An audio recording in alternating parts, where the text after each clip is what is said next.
Welcome to another video on Collect Emulator Void. We're now in Generation 5 and this is going to be a video on the Amiga 1200 and the Amiga CD32. Now they're going to be in the one video because they're effectively the same console, the same machine. Right, so the 1200 first, to get a bit of background. Released in 1992 for £400 at the time, so quite an expensive machine. It was effectively a 32-bit A500. So we talked about that in the previous Amiga video briefly. So a lot of the stuff from that video is going to apply here. So the A1200 was effectively a 32-bit A600 machine. And not much had really changed. Apart from the extra processing power, it still came with 2 megabytes of RAM. It still had the PCM CIA slot, so the card bus slot that I'm going to call it, because that's much easier. It can take an internal ID hard drive, which is good. And again, like the A500, there are thousands of third-party accessories for this thing. The Amiga machines are modders' dreams. They really are, because there are so many things you can buy third-party, especially nowadays, for extra functionality and things like that. And these are pretty much the same sort of accessories that came out for the A600. So I'm not going to go over them again.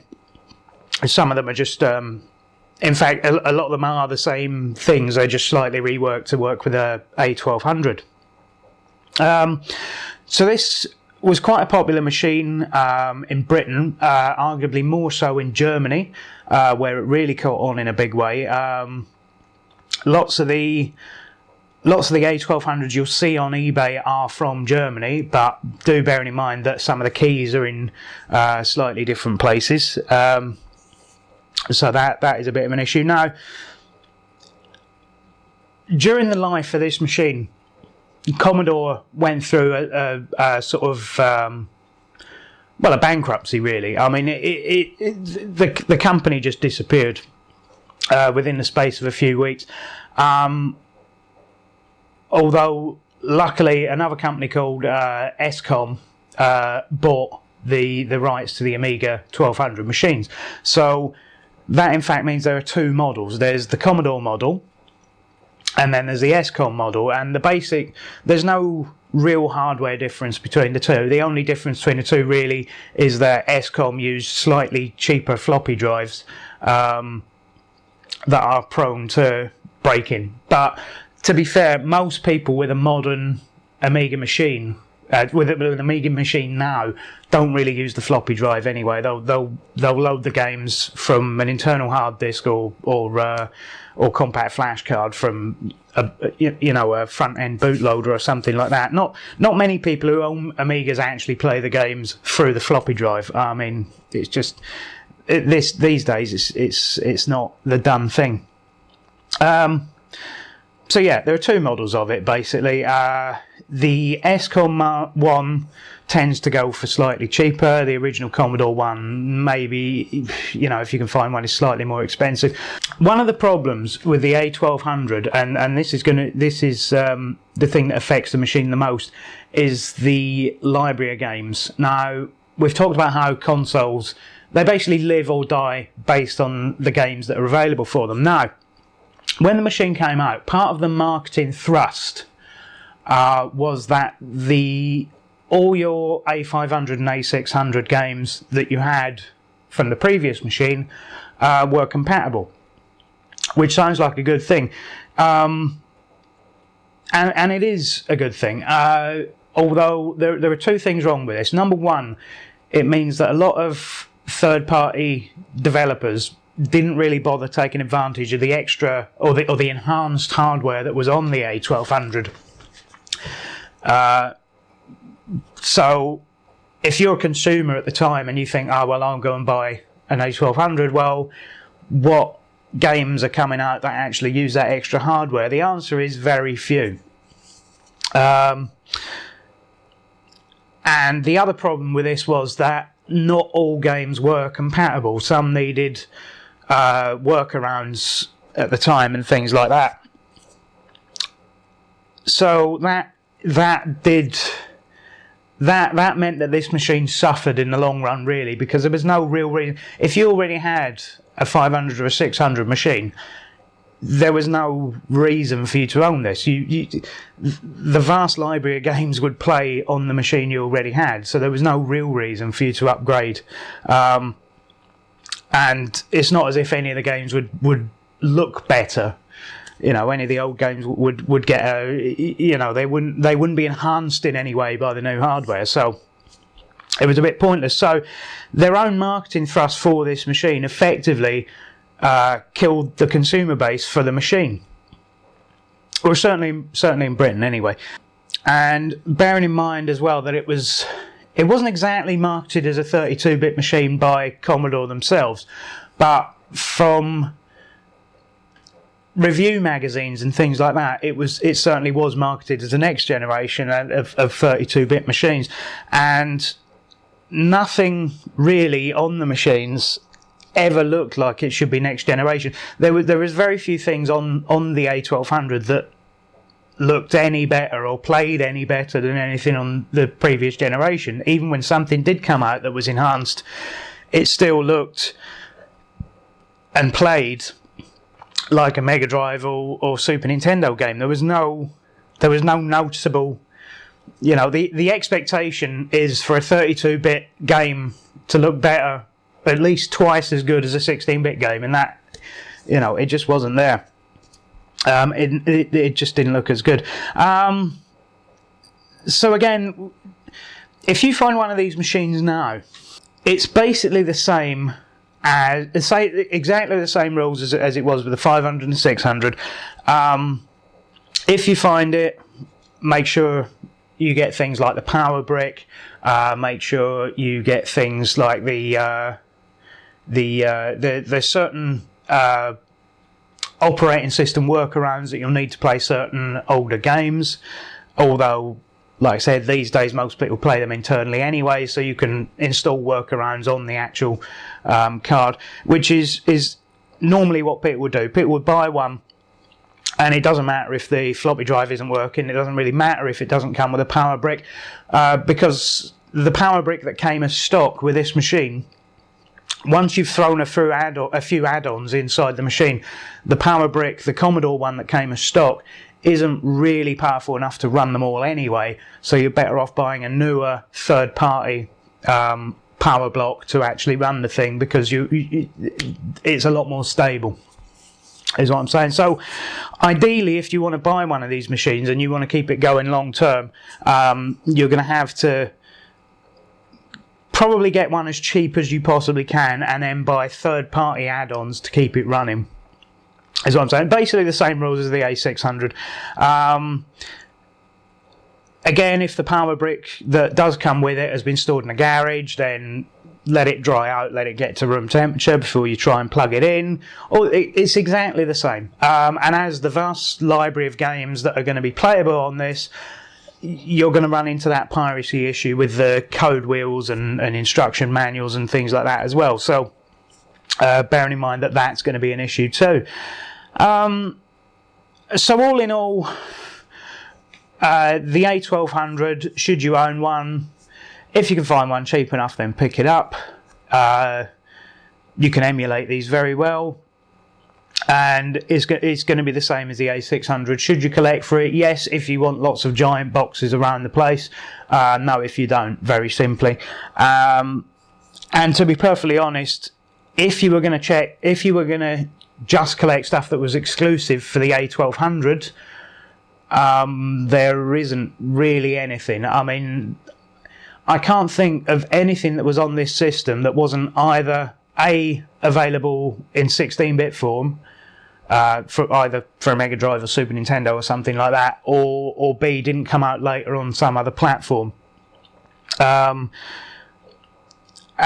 in most cases, if something came out for the PC by this point in time, it was actually a lot better a version than was for the Amigas. That's not necessarily true when the 600 was out, but by the time the 1200 came out, PC gaming had started to overtake the Amiga people, because PCs started to get far more powerful by this point.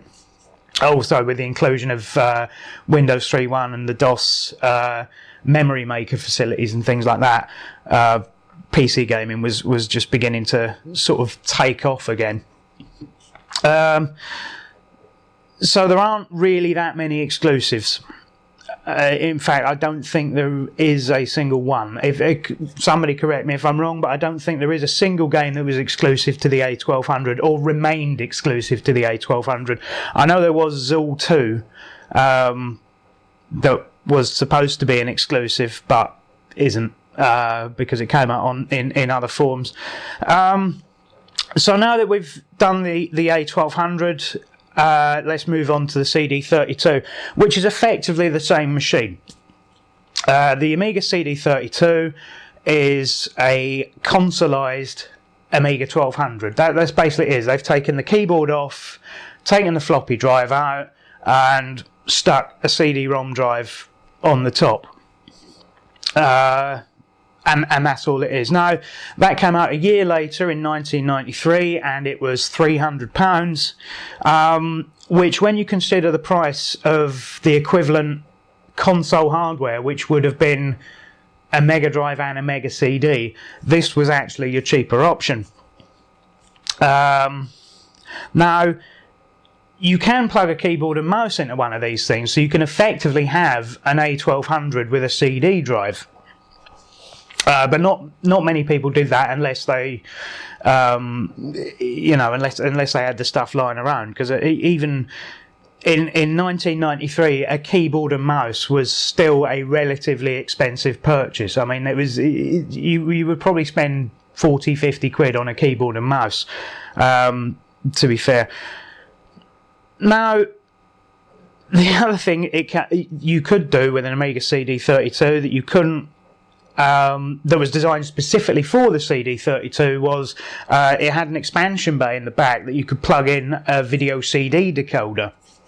So if anyone knows about video CD, it was the precursor to DVD, and it was CDs basically in an MPEG format. But nothing, certainly in the UK, nothing really came out on them apart from anime and porn. That was all that was on them.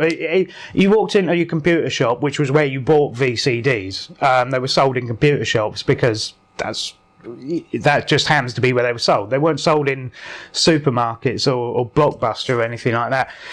You could only buy them in computer shops, and it was just anime and porn. That's all it was.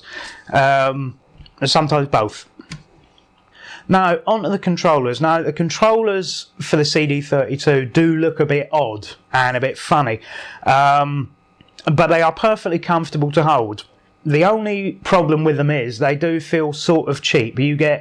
There's a very loud clicking comes from the buttons and the D-pad and things like that.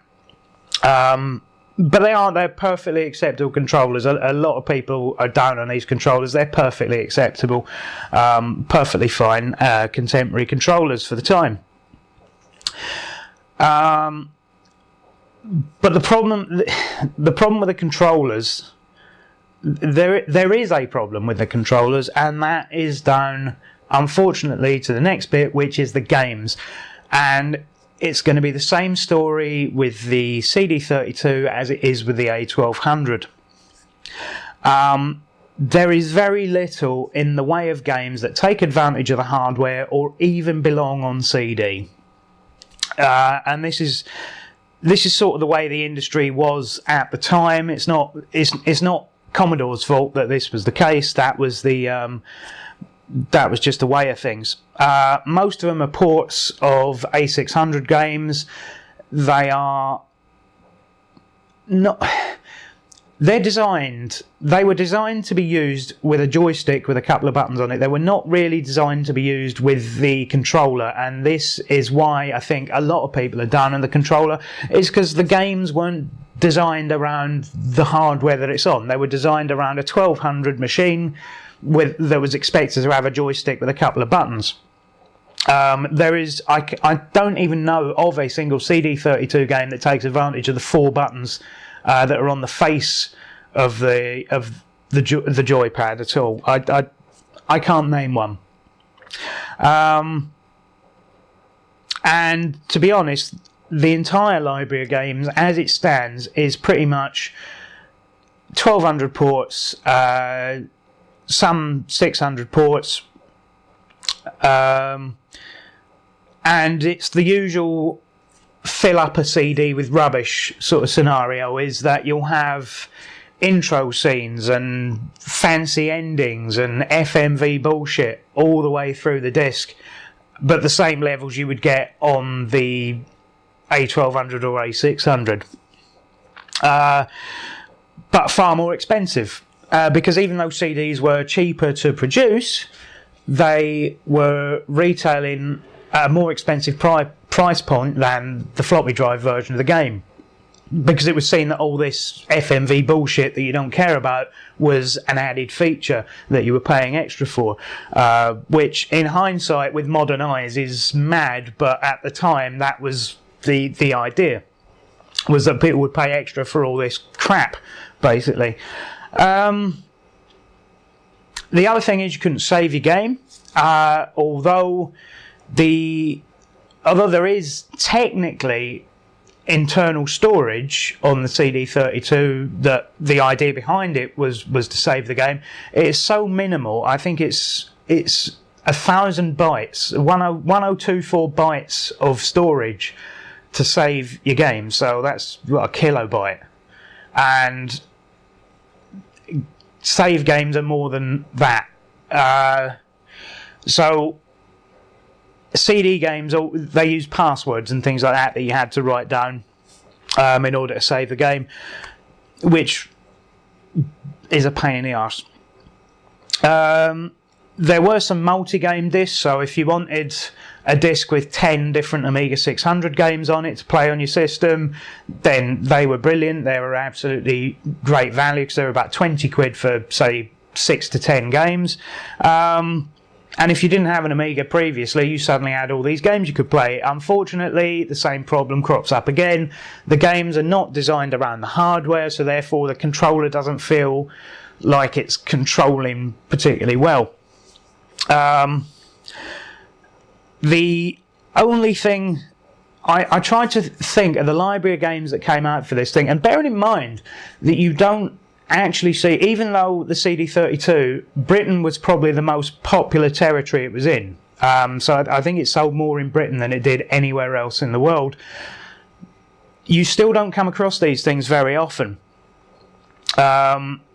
So trying to find these games is a bit of a nightmare, and they are getting very expensive as well when you do find them. Something I think probably the jewel in the crown of this entire collection of games is something like Simon the Sorcerer, which is a point-and-click adventure game. So even that really, although it works with a pad, it really does require a mouse to be on there as well. So like an old-fashioned serial mouse, you have to use. And yeah, you can get them fairly cheap, but one that still works, you might struggle. But something like Simon the Sorcerer is probably the biggest game on this system, and in this version is an exclusive because it's the only version that has a full voice narration. So it's well worth having, but I can't think of anything else on the system that's actually worth playing on that system. Everything else had a much better port somewhere else, and a much easier to find port somewhere else. To be perfectly honest, if you want to play Amiga games, I still maintain you couldn't do better than an A600. You can have an A1200 and modify it up to the hilt, that's perfectly well, but an A600 will probably be cheaper, and the vast library of games that are available on the CD32 are on the A600, and they're perfectly fine on there. So that's it. I think it's unfortunate. And oh, incidentally, if you're an American, you will never ever be able to find one of these because they didn't come out there. They were supposed to, supposedly, but when Escom bought out Commodore, they decided to can the CD32, which is why you don't see them. And the same goes for the 1200. It's the same. All the Amigas. If you live in the US or Canada, avoid buying an NTSC version of an Amiga if you're interested in playing the vast majority of games. Obviously, you can't buy an NTSC CD32. There are rumours that it was released in Canada, but I don't know anyone that's ever seen one. No Canadians ever heard of it. It's not on their radar. There might be one guy in Canada that bought what do you call it? A prototype system or something like that. But anyway, getting off topic. So, if you are going to buy one of these things, you have to buy a PAL version, which obviously means you need a PAL TV, you need a PAL power supply in order to run it. So if you live in North America, you probably should avoid this anyway. And I would say mostly if you live in Britain, avoid this, because it's going to gain you nothing. And unless you can find it for cheap with a copy of Simon the Sorcerer, and maybe Zool 2, then fine, go for it. But as for actually collecting for this system, it is not going to be worth the headache, unfortunately. And even as far as emulating a CD32, there are better ports of these games on other systems. It's not really worth it. The effort you would go to emulate it isn't really worth it either. So that's my final thoughts on both the A1200 and the CD32. And they're not good ones. And it's a shame, because the Amiga... It's a shame that these two machines were really the Amiga's swan song. Certainly in Britain, for a company that was doing very, very well, to just lose momentum due to things that were going on behind the scenes and really, really piss poor decisions as far as these machines and the marketing for these machines was concerned, then I mean, honestly, if you go back and look at some of the adverts for the Amiga CD32, it didn't actually show any of the gameplay. And that was, I mean, when you saw, like, when Super Nintendo were advertising their machine, they had all the different games. They had Castlevania with all the scrolling backgrounds. They had Pilot Wings on the TV. They had, when Street Fighter was coming out, there was loads of that, all clips from the games. When Sega was doing it, when Sega was advertising their stuff, there was all clips of the games and things like that. When it came to the CD32, they didn't even show any of the games on the advert. That just goes to show how much confidence they had in this as a 32-bit machine. Absolutely none. Didn't show any of the games. And arguably for good reason, because if you owned an A600 and were thinking about having a CD32 and you saw the advert, you'd be like, well, I've got that game, I've already got that one, I've already got them. That's why they didn't show the games, because they were mostly just ports, CD ports of A600 games, and it's really, really sad. But anyway, so that's it.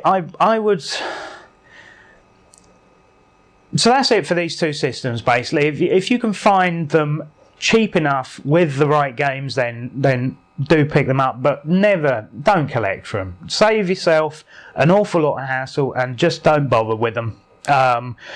Because even though they're the first in 32-bit systems, they don't really deserve to be. Because there is nothing groundbreaking about these machines. And you're going to find yourself very disappointed. So that's it. That's a bit sad. So the next video is going to be on the Atari Jaguar, and I'm also going to include the Jaguar CD in that, because again, it's an add-on, not a console, and it's I know when I did the previous generation, I did the add-ons as separate videos. I'm not going to do that for the Jaguar CD, basically because it goes nowhere, as there's nothing interesting about it. So it's going to be included in with the Atari Jaguar, and yeah, hopefully that's at least the Atari Jaguar has a little bit of interest about it. So I think it will at least make an interesting video, if not a particularly informative one. And that's it. Yeah, so the next video is going to be the Atari Jaguar, and I look forward to seeing you then.